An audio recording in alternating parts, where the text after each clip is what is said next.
Assalamualaikum warahmatullahi wabarakatuh. Hai, perkenalkan nama saya Husnul Hatimah dari kampus IAIN Palopo, Prodi Komunikasi Penyiaran Islam.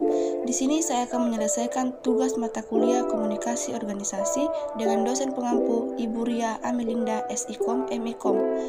Nah, materi yang akan saya bawakan yaitu motivasi, konsep teori, hubungan teori dengan harapan dan persepsi. Pengertian motivasi. Motivasi adalah konsep yang menggambarkan baik kondisi ekstrinsik yang merangsang perilaku tertentu dan respon intrinsik yang menampakkan perilaku-perilaku manusia. Motivasi merupakan keadaan internal organisme, baik manusia maupun hewan yang mendorongnya untuk berbuat sesuatu. Motivasi adalah kecenderungan yang timbul pada diri seseorang secara sadar maupun tidak sadar, melakukan tindakan dengan tujuan tertentu atau usaha-usaha yang menyebabkan seseorang atau kelompok yang tergerak melakukan sesuatu karena ingin mencapai tujuan yang dihendaki. Jadi, motivasi akan menyebabkan terjadinya suatu perubahan, suatu energi yang ada pada diri manusia, sehingga akan berhubungan dengan persoalan gejala kejiwaan, perasaan dan juga emosi untuk kemudian bertindak dan melakukan sesuatu. Semua dorongan itu karena adanya tujuan, kebutuhan, dan keinginan. Sumber motivasi. Yang pertama yaitu motivasi intrinsik, yaitu motivasi yang berasal dari dalam diri individu itu sendiri. Yang kedua yaitu motivasi ekstrinsik, yaitu motivasi yang datangnya dari luar individu, misalnya saja dukungan verbal dan nonverbal yang diberikan oleh teman dekat atau keakraban sosial.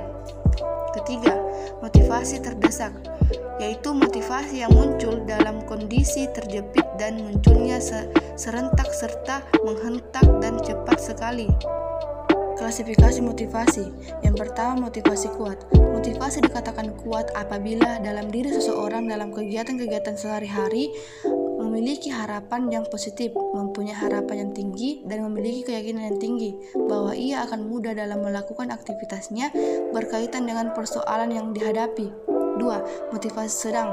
Motivasi dilakukan sedang apabila dalam diri manusia memiliki keinginan yang positif, mempunyai harapan yang tinggi, namun memiliki keyakinan yang rendah bahwa dirinya dapat bersosialisasi dan mampu menyelesaikan persoalan yang dihadapi. 3. Motivasi lemah. Motivasi dikatakan lemah apabila di dalam diri manusia memiliki harapan dan keyakinan yang rendah bahwa dirinya dapat berprestasi, misalnya bahwa seseorang dorongan dan keinginan mempelajari pengetahuan dan keterampilan baru merupakan mutu kehidupan manusia memiliki waktu luangnya agar lebih produktif dan berguna. 3. Komponen motivasi. Fromm mengembangkan suatu teori motivasi berdasarkan jenis-jenis pilihan yang dibuat orang untuk mencapai suatu tujuan. Alih-alih berdasarkan kebutuhan internal, teori harapan atau ekspektasi memiliki 3 asumsi pokok. Yang pertama, valensi, beberapa jauh yang orang inginkan terhadap hal-hal yang ditawarkan terhadap dirinya, misalnya dalam suatu organisasi berkaitan dengan penghargaan, waktu kerja, dan sebagainya. Valensi mengacu pada keinginan atau kemampuan untuk menarik atau menolak dan memiliki sesuatu tertentu pada lingkungan. 2. Instrumentality, bagaimana kemungkinan suatu hal yang potensial akan berimplikasi terhadap suatu yang bernilai lain, misalnya kinerja yang baik dan berimplikasi dan dapat berimplikasi pada promosi. Instrumentality atau sarana didasarkan pada hubungan yang didasarkan atau dua hasil. Yang ketiga, ekspektasi, bagaimana kemungkinan seseorang meyakini bahwa apa yang telah dia usahakan itu akan membawa kepada kinerja yang baik. Tujuan motivasi. Secara umum dapat dikatakan bahwa tujuan motivasi adalah untuk menggerakkan atau menggugah seseorang agar timbul keinginan dan kemauannya untuk melakukan sesuatu sehingga dapat memperoleh hasil atau tujuan tertentu. Proses. Motivasi itu ada atau terjadi karena adanya kebutuhan seseorang yang harus segera beraktivitas segera. Untuk mencapai tujuan motivasi sebagai motor penggerak, maka bahan bakarnya adalah kebutuhan atau need. Dan proses terjadinya motivasi digambarkan dalam bentuk lingkaran. Faktor-faktor yang berpengaruh motivasi. Yang pertama itu faktor fisik. Motivasi yang ada di dalam diri individu yang mendorong untuk bertindak dalam rangka memenuhi kebutuhan fisik seperti kebutuhan jasmani, raga, materi, benda, atau berkaitan dengan alam. Faktor fisik merupakan faktor yang berhubungan dengan kondisi lingkungan dan kondisi seseorang, meliputi kondisi fisik lingkungan, keadaan atau kondisi kesehatan, umur, dan sebagainya. Kedua, faktor herediter atau lingkungan dan kematangan atau usia. Motivasi yang didukung oleh lingkungan berdasarkan kematangan atau usia seseorang. Yang ketiga, faktor intrinsik seseorang. Motivasi berasal dari dalam dirinya sendiri, biasanya timbul dari perilaku yang dapat memenuhi kebutuhan sehingga puas dengan apa yang sudah dilakukan.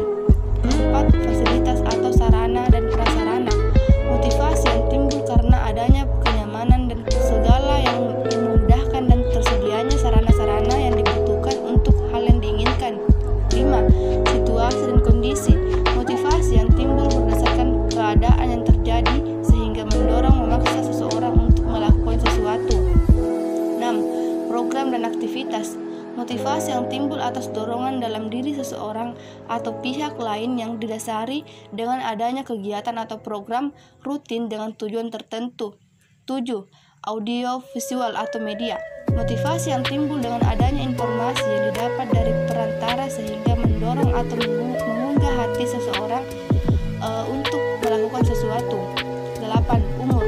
Semakin cukup umur, tingkat kematangan dan kekuatan seseorang akan lebih matang, berpikir logis dan bekerja sehingga motivasi seseorang kuat dalam melakukan sesuatu hal. Cara meningkatkan motivasi. Memotivasi dengan kekerasan, yaitu cara memotivasi dengan ancaman hukuman atau kekerasan dasar yang dimotivasi dapat melakukan apa yang harus dilakukan. Memotivasi dengan bujukan, yaitu cara memotivasi dengan bujukan atau memberi hadiah agar melakukan sesuatu harapan yang memberikan motivasi. Memotivasi dengan identifikasi, yaitu cara memotivasi dengan menanamkan kesadaran.